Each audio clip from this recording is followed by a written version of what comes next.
নবান্নের গেটের সামনে সংগ্রামী যৌথ মঞ্চের প্রতিনিধিরা জড়ো হতেই হাজির হলো পুলিশ। প্রতিবাদের জন্য জায়গা দেখতে আসতে ধাক্কা দিয়ে বের করে দিল পুলিশ। একবার ছবিটা দেখুন।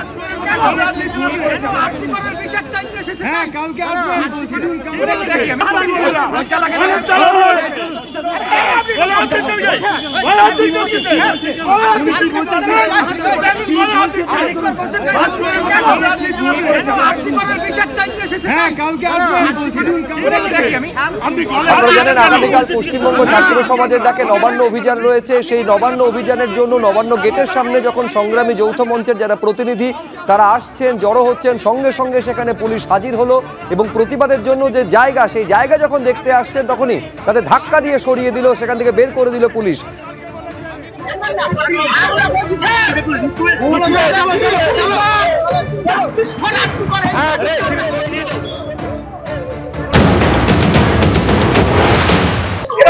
নবান্নের সামনে সংগ্রামী যৌথ মঞ্চের সদস্যরা আজকে যখন রাতে আসেন সেই সময় তখন দেখা যায় যে সংগ্রামী যৌথ মঞ্চের যিনি সভাপতি ভাস্কর ঘোষ তাকে পুলিশ এবং র্যাব তাকে ঘিরে ধরে, পুলিশের পদস্থ কর্তারা তাকে ধাক্কা মারে।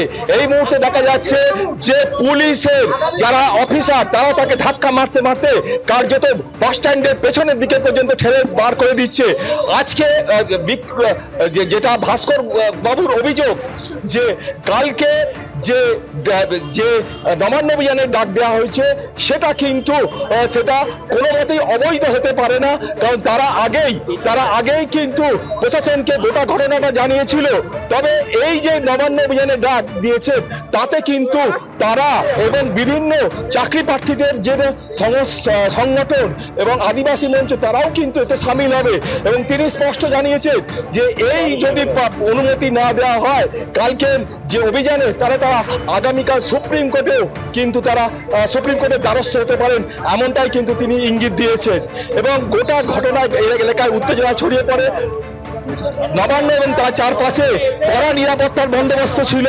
আজকে তিনি যখন এখানে চলে আসেন হঠাৎ তাকে প্রচুর পরিমাণে পুলিশ র্যাব এবং তারা ঘিরে ধরেন এবং তাকে কার্যত ধাক্কা মেরে এইখান থেকে সরিয়ে দেন। এবং শুধু তিনি নয়, তার সঙ্গে আরো যারা সদস্যরা ছিল তাদেরকেও ধাক্কা মেরে বার করে দেয়। ক্যামেরায় শুভেন্দু দাসের সঙ্গে সুনীল হালদার, এবিপি আনন্দ, হাওড়া। এবং এখানে নবান্নের বাস স্ট্যান্ডে আমরা পারমিশন চেয়েছি।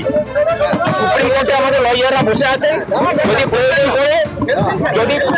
যদি প্রয়োজন পড়ে আগামীকালকে সুপ্রিম কোর্টের প্রধান বিচারপতির বেঞ্চে আমরা মুভ করবো।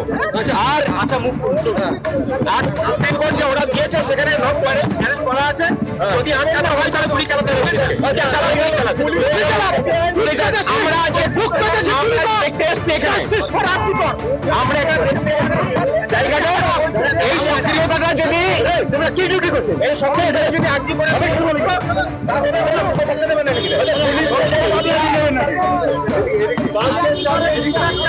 কালকে সুপ্রিম কোর্টের নট টু অ্যারেস্ট আছে, সুতরাং যদি মিছিল আটকাতে হয় গুলি চালাতে হবে, গুলি চালাবে। আমরা রাজি আছি।